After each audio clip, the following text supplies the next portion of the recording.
चर्चा कराइब हम सजनवा हो आपन बेच के गहनवा।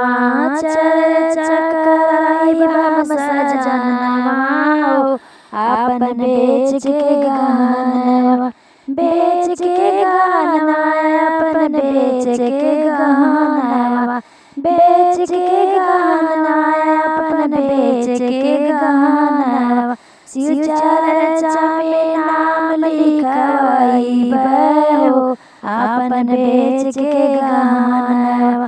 शिव चर्चा में नाम लिखवाइब हो आपन बेच के गहनवा। बड़ा सासु करिए हमके नैयर भेजवाइए। बड़ा सासु करिए हमके नैयर भेजवाइए। नैयर भेजवाइए ओ नैयर भेजवाइए। नैयर में जिंदगी बिताइब हो आपन बेच के गहनवा। नैयर में जिंदगी बिताइब हो आपन बेच के गहनवा। चर्चा कराइब हम सजनवा हो आपन बेच के गहनवा। चर्चा कराइब हम सजनवा हो आपन बेच के गहनवा। बड़ा गोतिन करिए हमके हिस्सा ना दिए। बड़ा गोतिन करिए हमके हिस्सा ना दिए। हिस्सा ना दिए ओ हिस्सा ना दिए। गुरु के चरनिया दिनवा कटब हो सैया बेच के गहनवा। गुरु के चरनिया दिनवा कटब हो सैया बेच के गहनवा।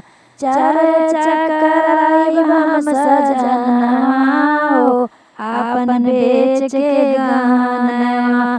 चर्चा कराइब हम सजनवा हो आपन बेच के गहनवा।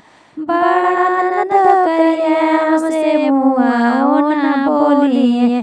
बड़ा ननद करिए हमसे मुँह ना बोलिए। मुँह ना बोलिए ओ मुँह ना बोलिए।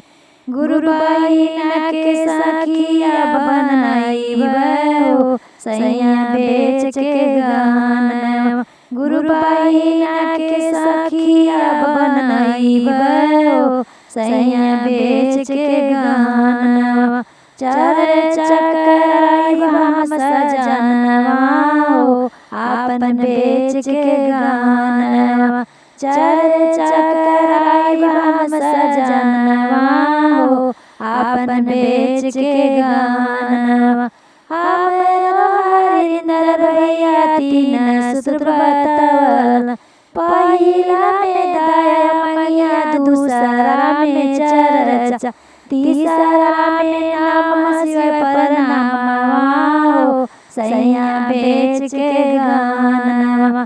तीसरा में नाम शिव प्रणामवा हो सैया बेच के गहनवा। चर्चा कराइब हम सजनवा हो आपन बेच के गहनवा। चर्चा कराइब हम सजनवा हो आपन बेच के गहनवा।